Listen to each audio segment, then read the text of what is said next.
I live up in the Pasadena area, where we stand up and say that we are the capital of the sober world. And I'm not going to tell them about the birthdays here tonight, if it's okay with you.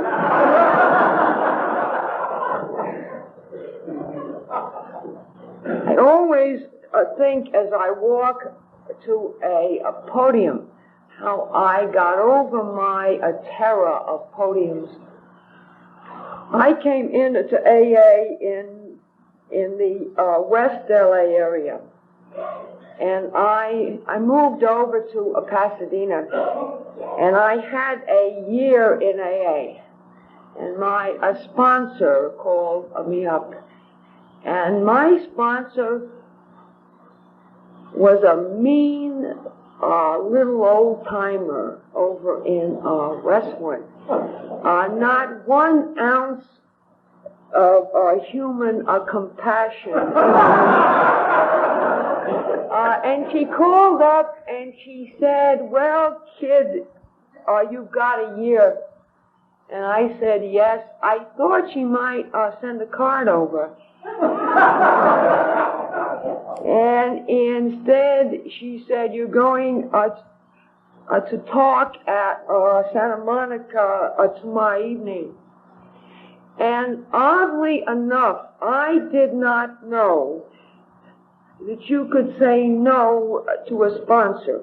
And I find that odd because everyone I have ever sponsored appears to know that, right?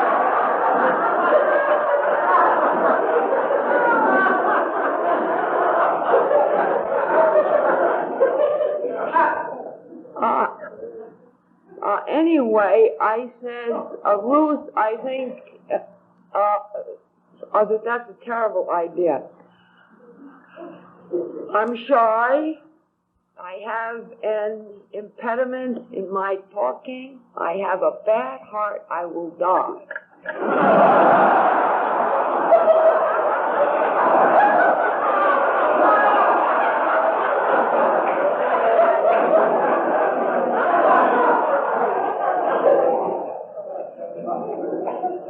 And to every newcomer in the room, I share her answer, which was, "Don't worry about a thing. There's no place else on earth I'd rather see you die than up in AA podium."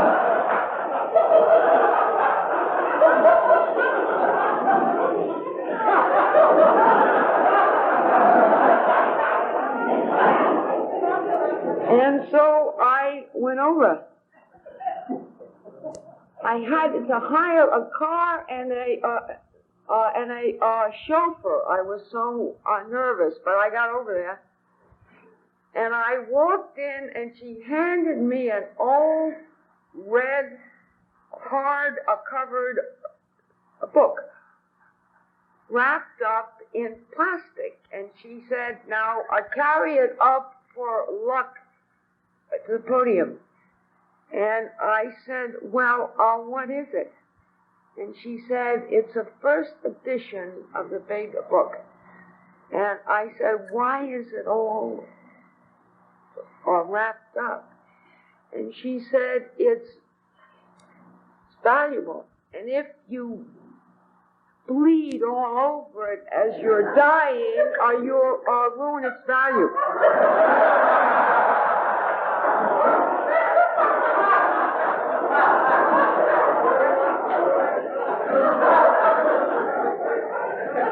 And I carried it up, and I knew I would die, and I didn't. And I've been talking ever since. All of us are asked to share what it was like, and what changed, and what it is like now. I was born right in the heart of Manhattan. I am sometimes upset that I really don't have any kind of a sad story to tell. My parents were self-educated and self-made, and both of them were a great success. I was wanted, loved, and given everything, and I got here anyway. I was raised in a convent where the nuns did not beat the children.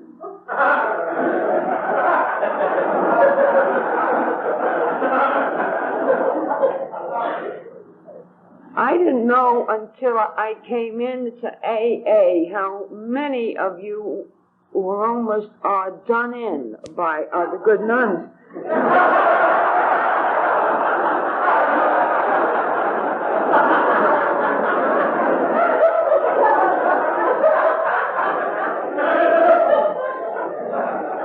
I actually only had one confrontation with a nun. My father died when I was 12, and I adored him. And I went back to school after it was all over, and I was angry, and my hair was bright red. And one afternoon, down in the locker room, I was beating one of my peers over the head with a field, hockey stick. And the nun in charge came in and told me to cease. And I put that down and I belted the nun.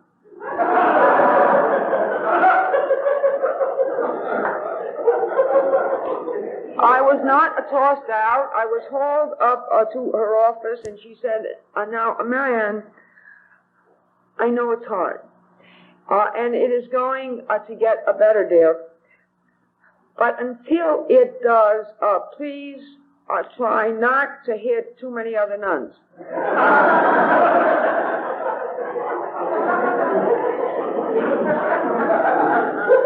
A number of them are older.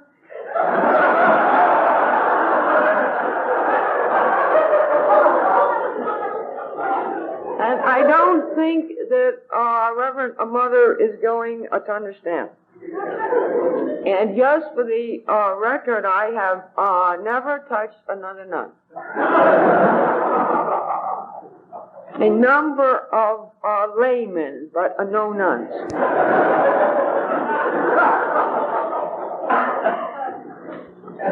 I had a scare in our country home when I was 4. And my speech began to act up, and it had gotten better. And when my father died, it came back. And it was a shadow over my teenage years. I had everything in the world to feel that I belonged where I was. And I didn't. My mother had a habit of giving very formal dinner parties, and they scared me. They don't scare me anymore because I don't attend any formal dinner parties.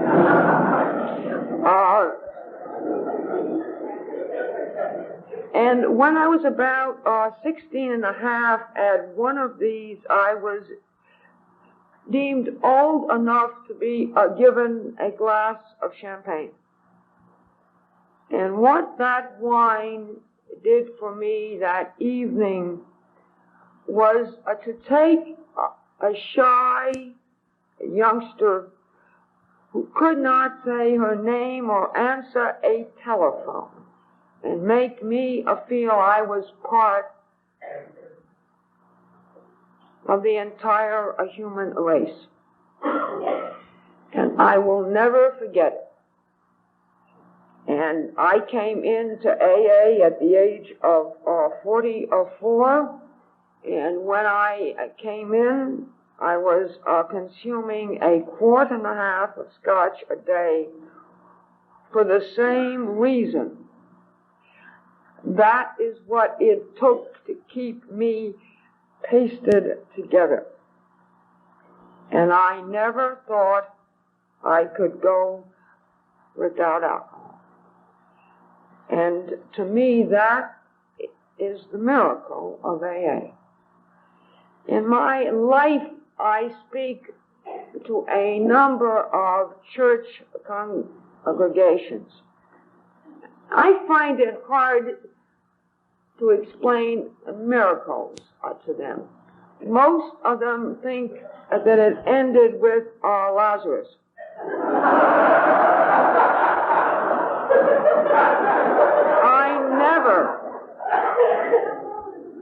I never have any difficulty explaining a miracle in an AA meeting. Most of you are, and you know it. I got out of college, and we had a work ethic in my family. And I got out in June. And my father had taught me golf at 5 and bridge at 6. And I spent 5 months playing amateur golf and contract bridge for very high stakes. And I earned more then than I've ever earned in my life, right up to tonight. And I might have continued in that line of work, except one afternoon I ran into one of the trust officers who handled our family's affairs. And inadvertently, he found out how I was earning such a handsome living. And the next morning, I was called down to his office, and his message was, either go out and find a job, or I will tell your mother what you're doing. And so I'm not a Horatio Alger story. I went out and I went to work. I worked in education, in publishing, and in advertising. I ended up on a street called Madison Avenue. I resent some of the things that are said about advertising people. In my mind, they remain the most generous people in the entire world. We worked hard, and we entertained a lot. I continued to play amateur golf over the weekends, and everybody knows that there's the 19th hole. I drank well at home for the noble reason I couldn't have gotten away with anything else. I drank a lot of alcohol with the right people at the right times, always for the wrong reason. I have never taken a social drink in my life. I don't know what it is. Once in a while, some idiot will say to me, wouldn't you like one martini? And I look at them. Maybe a pool full, but one is a dead loss.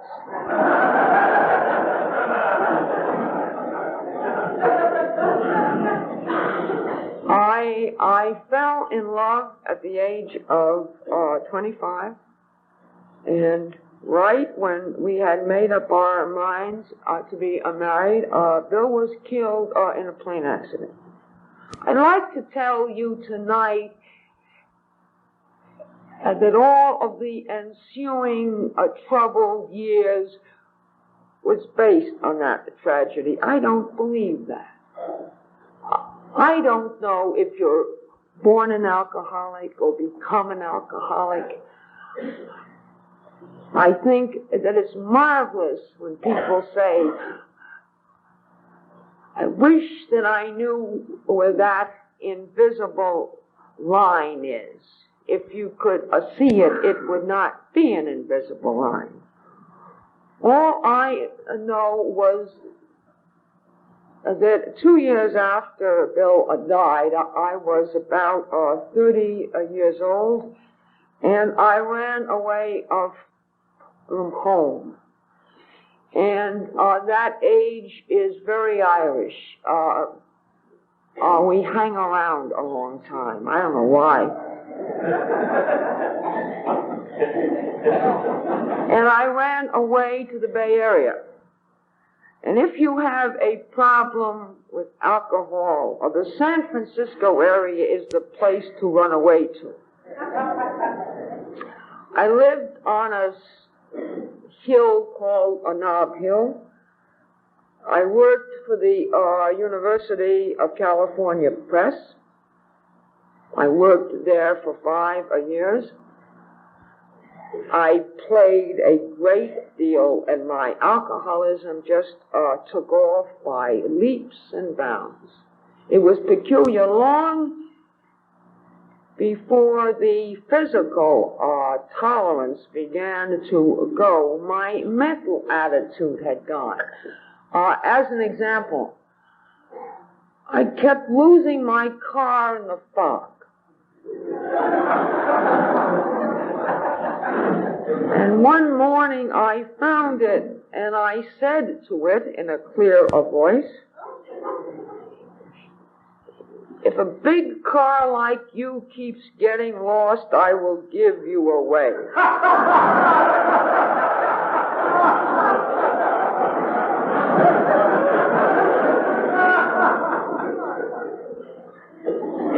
Sounds like a number of you have had those cozy conversations with cars.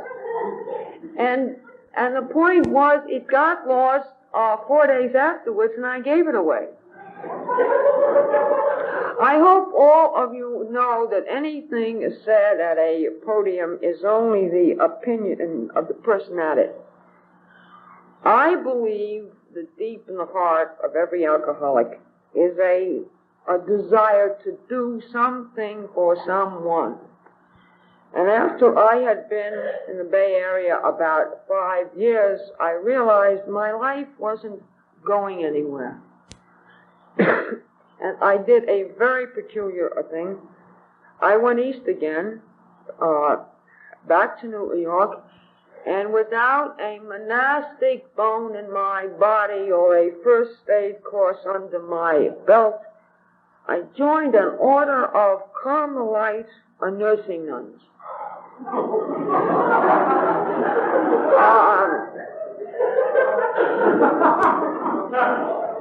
That was not the wisest move I ever made.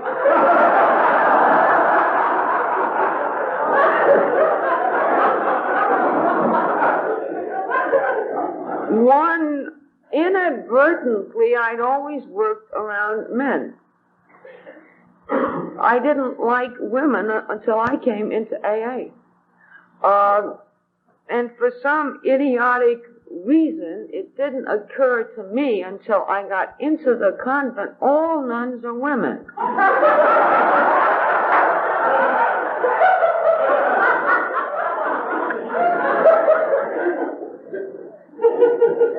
And it's a great order. I am still on its advisory board, and they were marvelous to me. Last year, I took their mother general, who was in L.A., to an AA meeting. And it's great because they still wear the habit. And she's a marvelous individual. And she wouldn't insult anyone. And half of the people I introduced her to presumed that she was a newcomer.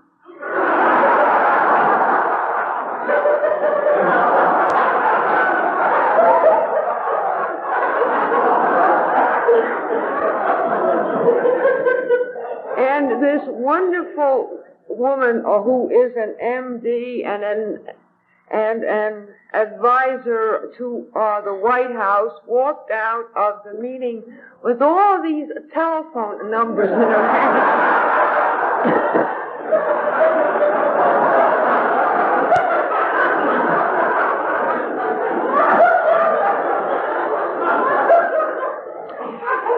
And the next afternoon, I took her to lunch, and she eyed me, and she said, "You know, dear, even after I realized that you weren't meant for us, I always knew that you were meant for something.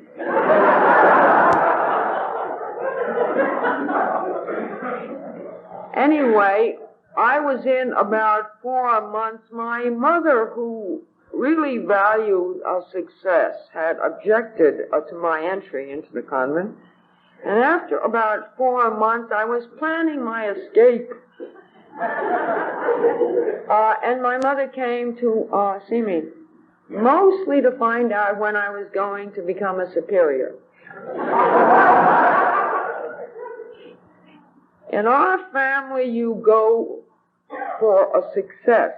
And I was always happy. I did not tell her that afternoon that I was going to leave. And I walked her out to her car, and she looked just great. And it was the last time I saw her. I was called into my superior's office about 4 days afterwards, and I was told that my mother's houseman had just found her dead in her apartment. Mother died of a massive coronary. I didn't have anything to do with her death. However, an alcoholic has a habit. We lap up guilt like a sponge laps up water. And I thought, good God, I killed her. I left the order. I spent a year and a half doing what you do when the last parent dies. There were homes to close, etc.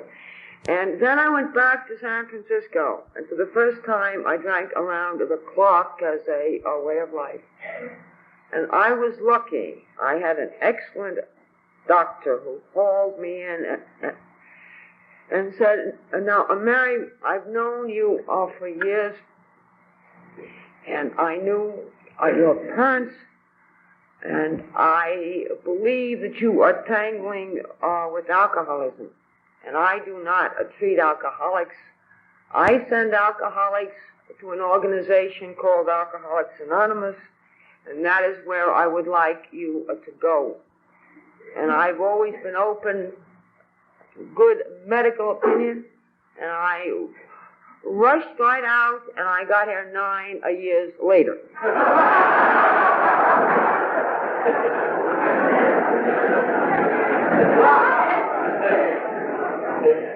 Now, it was not that long a walk. I really believed that the woman alcoholic sat on a stool in a bar with runs in her nylons and her makeup a mess, and picked up with oddball men and woke up in strange hotel rooms. And through absolutely no fault of my own, I had never done any of those things. And I considered myself a lady, and I didn't think a lady could be an alcoholic, and I was wrong, and I almost died because of it. And if we have any ladies in the room tonight who are newcomers, the greatest ladies I have met in my entire life are in the Fellowship of Alcoholics Anonymous. But I denied it. And as I'm sure all of you know, alcohol is a depressant chemical. And if you drink enough, it doesn't matter if you're an alcoholic or not, you end up awfully depressed. And as my intake of alcohol went up, my depression became worse, and I became terribly ill. And I was talked into going down to Pasadena and into admitting myself into a very fine psychiatric hospital, and the diagnosis was acute depression. In recent years, I have been an Episcopal chaplain on the grounds of that hospital as a hobby.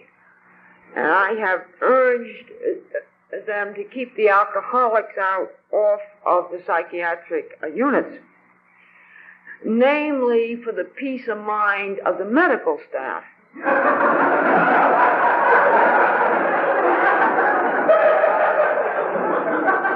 We're just wonderful, you know. We come in and we're raving maniacs, and 4 days afterwards we're bright-eyed and bushy-tailed, and probably out revising the nursing desk. And they really don't need us. I spent 2 years in that hospital. I didn't want any alcohol. I didn't want anything. I didn't want to be. And when people say to me, I'm depressed, can you understand it? I say, yeah, I can understand it. I've been there. After 2 years, my family got into a hassle with the hospital. It was very expensive. And they came up with a new hospital in L.A., and it had a great idea. It got depressed patients over that by putting the patients in charge of the hospital. That doesn't work. And that hospital is no longer in operation.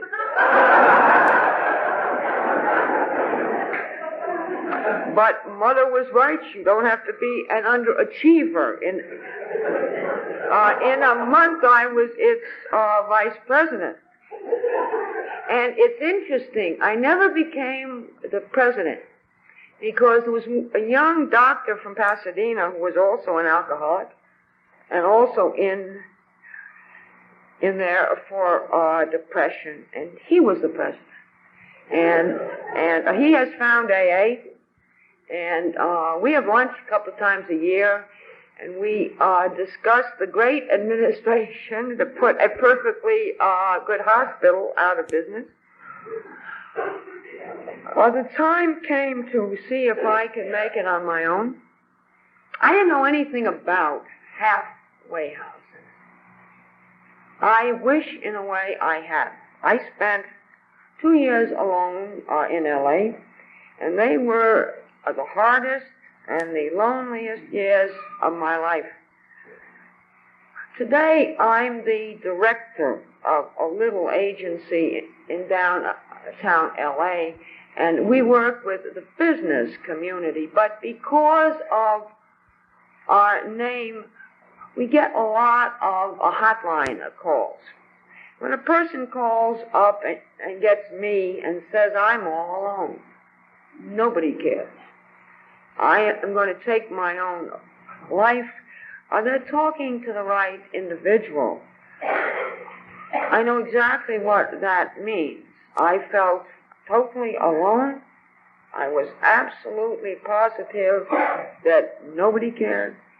And one evening I took 400 pills and was declared dead twice that evening at UCLA hospital.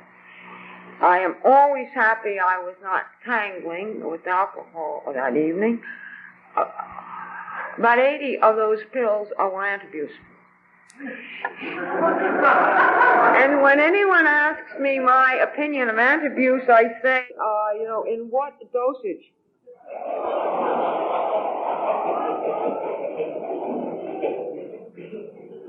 My family, such as they were called, and they were told not to pray that I would live because my brain had been deprived of oxygen for so long a time. I would just be a carrot if I ever came to.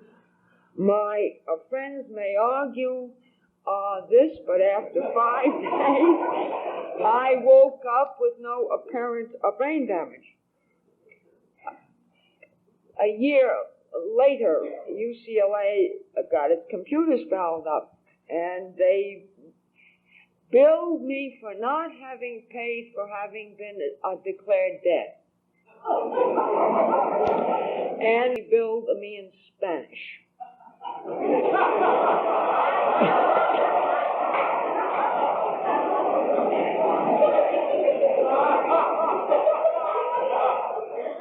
I remember it because I don't speak Spanish. And I was in AA at the time, and I took it over to a meeting where I knew that the secretary spoke Spanish. And he read it to me, and we both laughed. About 4 months afterwards, I was living alone in a very nice apartment in the Westwood area. And I believe, and it's a very personal experience, I think all of us come to a point in our lives where the pain is intolerable and we are not asked to go beyond that point in pain. I believe that you get in demoralization to a level and you don't go any farther down. For most alcoholics, when they reach that point, they continue to drink and die. I know a little bit about alcoholism today, and there are many people in this room who know a great deal more than I do. One of the things none of us knows is why we reached that point and reached out for help. While many nicer, brighter, probably more outstanding people reached that point and drank and died. Nobody on earth knows that answer. Now, I came to that point. I could no longer read my telephone book. I dialed operator, and I said, I'm an alcoholic, and I think I'm dying. Could you find an organization called Alcoholics Anonymous? And she asked me where I lived, and I told her, and she said, now, dear, don't hang up. Our Western area office is only 2 blocks away, and I will call them. And that was the first of a number of miracles in my life. A nice man answered AA's telephone. I told him my name and where I lived, and I said I'm an alcoholic. I think I'm dying. Could you send someone over, but there's no hurry.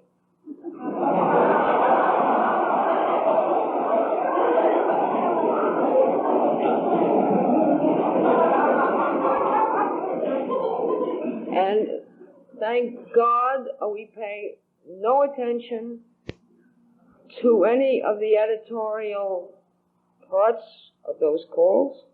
And they sent 2 ladies over, and those women carried into my home what I still consider to be the great message of AA.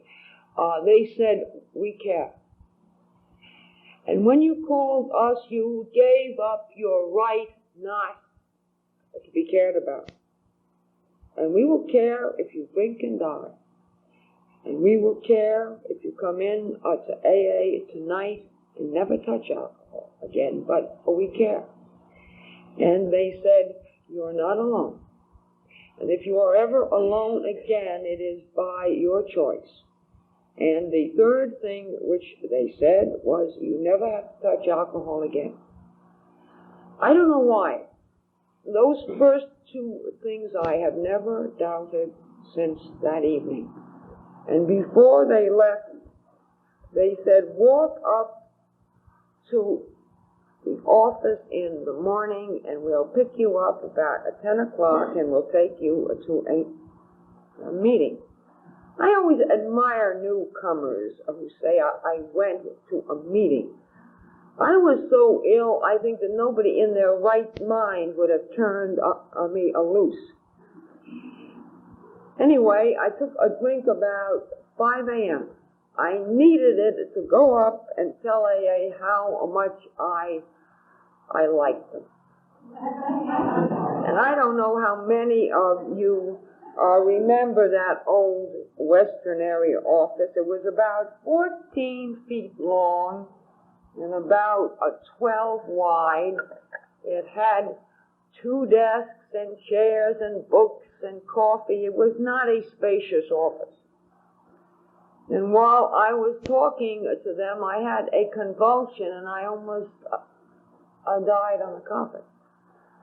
And that office was run by a man named Charles Collette, who had come out of Chicago. Marvelous old AA member. And until Charles died in his 90s, we argued if they saved me because if it was AA's policy or because there wasn't room on the carpet for a dead body. I was basically taken to 2 AA meetings a day. And in between, I was sort of dropped off like a package at the office. I could not leave. And for 1 month, Charles Collette sat and read the big book to me. And he taught me how to answer telephones. And he taught me how to love the alcoholic and hate the disease. I loved AA. I was in AA a month, and up at Malibu, they gave me a poker chip. I got carried away by my seniority, and I got bombed.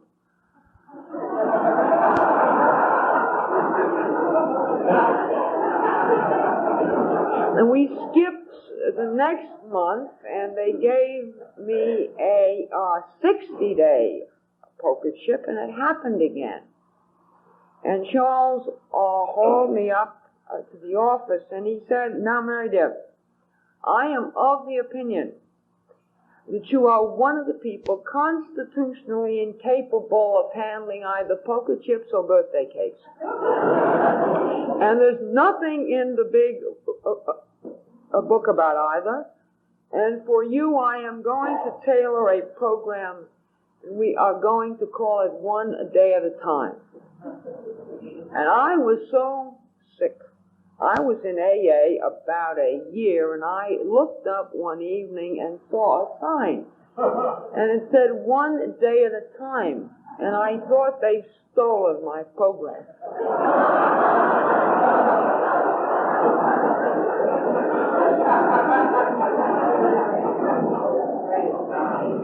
And that's what it was like, and that's what changed. And I moved to Pasadena. I choose not to enter into the argument. Is it better to be a low bottom, a drunk, or a high bottom? All I know is I was fortunate.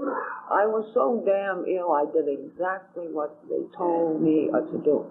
It's totally unemployable. And so I kept going to 2 meetings a day. When they mentioned a higher power, it was easy for me to understand what they were talking about. You don't have to be a genius if you're educated by nuns for 16 years to reach the conclusion that quite possibly a God might exist.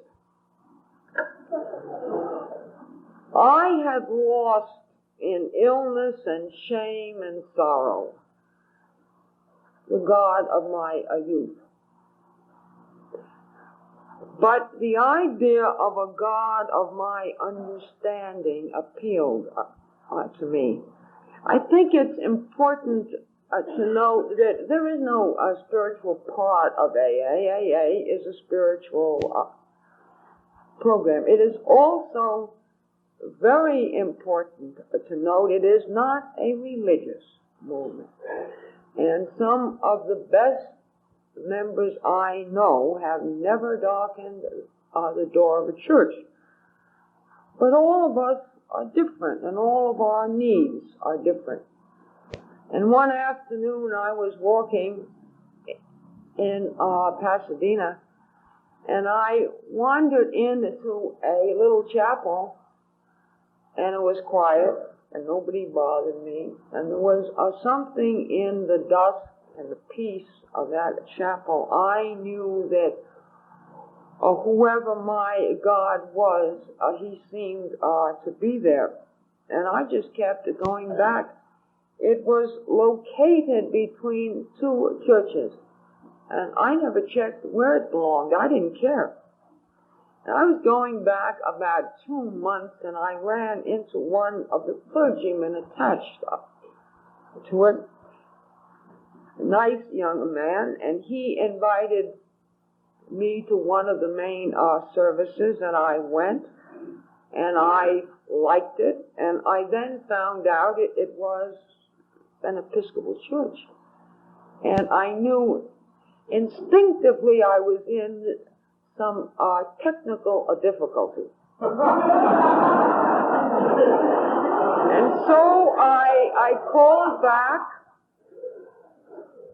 to Manhattanville College, where I was educated, and I got the nun who had taught me theology, and I said, "Mother, I'm in trouble. I have found God." And there was a huge pause on the telephone. My name had been up on their intention board for about 18 years, I should tell you. And what she said was, "Marianne, that is not a tragedy, dear."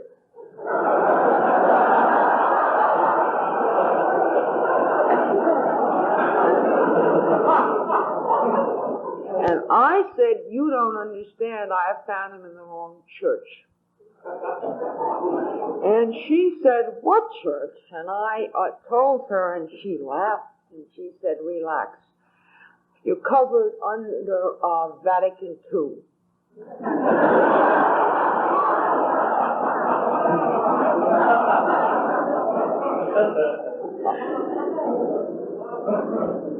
And without going into theology, what had happened was there had been a pope named John and a council, and the ground rules had been changed. And so I became an Episcopalian. I'm a very mixed up church member. I love being an Episcopalian. I'm also on the board of a retreat house for alcoholics, which happens to be Roman Catholic. Now, a lot of people don't understand that, but I figure God does, because he got me where I am. And I know that Mother Catherine does, because when she comes out to give retreats, she whiles away her Sundays teaching the adult education class at St. Edmund's Episcopal Church. I would not tell you that having found a God of my understanding, it has all been just great. About 4 years ago,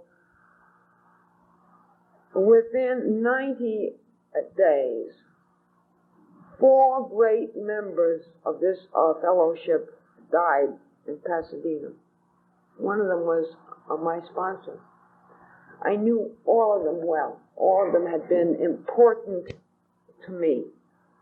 And one morning, I can remember I was doing my teeth and I was talking to God in the mirror, which is my habit sometimes. And I found myself saying out loud, "I know we're a big fellowship. I know that people have to die. But if you want a few of us, I can give you names.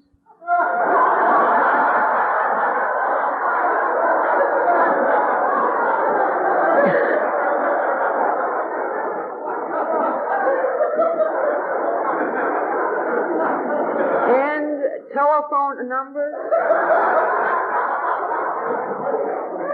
And zip codes of people we will never miss.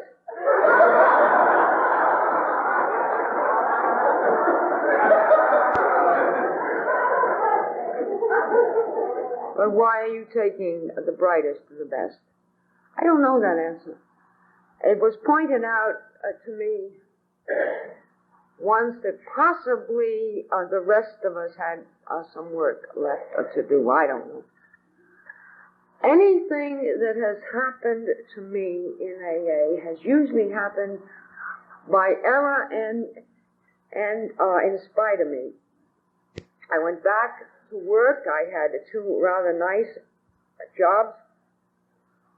I was doing some production work for TV college courses, and a friend of mine called me up and said, have you ever heard of the... I said, no.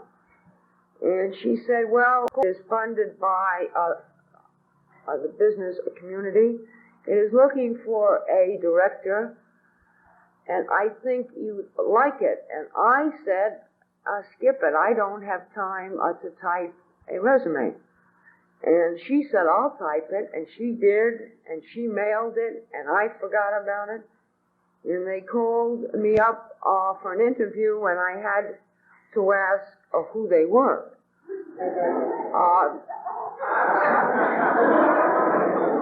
So I went over, and I liked it. And I took it.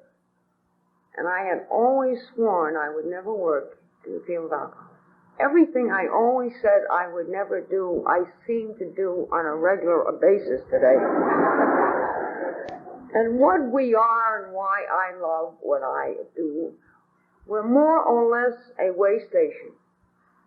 Alcoholics are sent in to see me, and I eye them up and down, and I figure out the fastest way to get them into the fellowship of AA. And sometimes it's a direct route, other times it's via a hospital unit. I don't send people to AA because I like it or it's my thing. For me, it's the only answer to the fatal disease of alcoholism. I don't know of any other. And if anyone ever comes up with one, I'll take a long, biased look at it.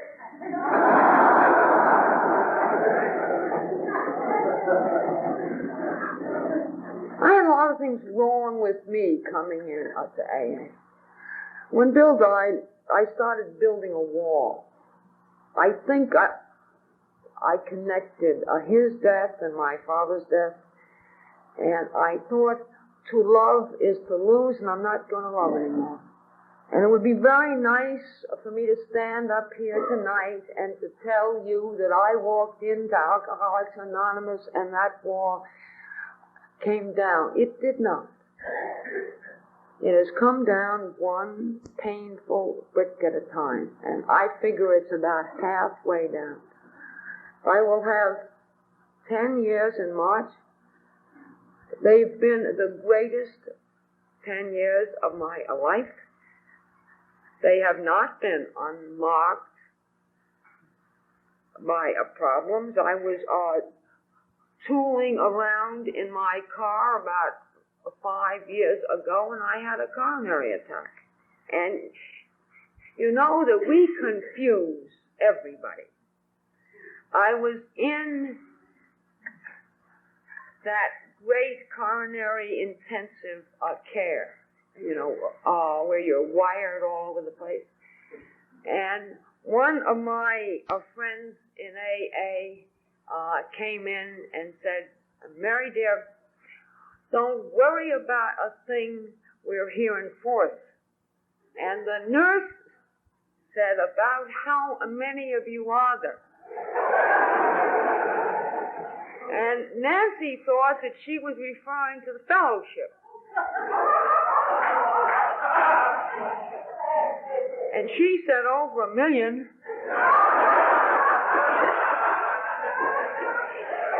And the poor nurse, instead of they all outside,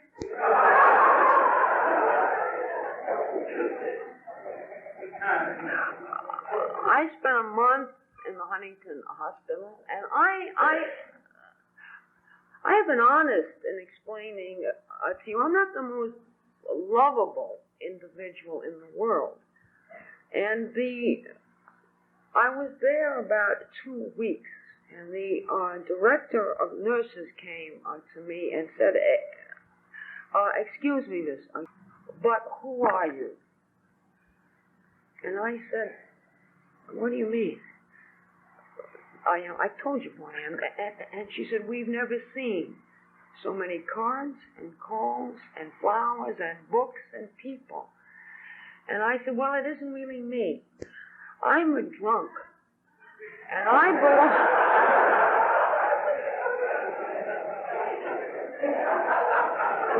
am a drunk, and I have a family, and they're about 1 million strong, and they love me because of my disease.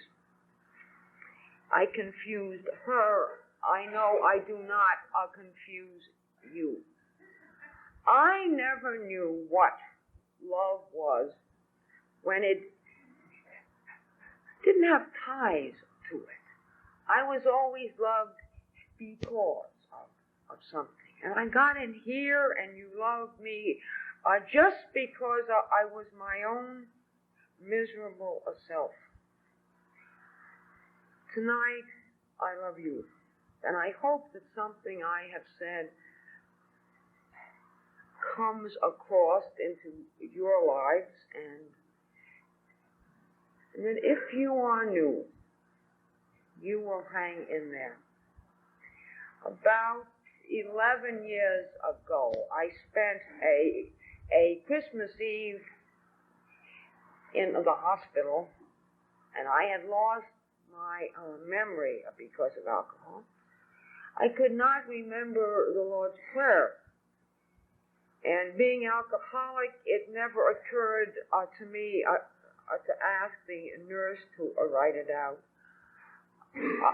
I wrote my own, and I read it the next day, and I liked it, and I kept it, and I got well, and I memorized it, and I say it every night, specifically for me and you and all of the people who should be here and will come, and all of those who will never make it, and all of the non-alcoholics without whom our founder said there would be no AA. And I would like to close with it. Lord, we are many and together and alone. The litany of our ills are words we do not understand. Please wipe away the fears and dark unknowns, and love us by teaching each to find you in the other. Make straight the path that leads us back to life. Give us the joy to walk that road together. Spare us not pain or sorrow, but give us laughter too. After the daily climb, let us rest content in you. Give each the rights and reasons to move on. Call us to heights unseen and to victories unforetold. Let us not stoop to conquer in the end, but rather turn to help the one behind who bears your name. Thank you.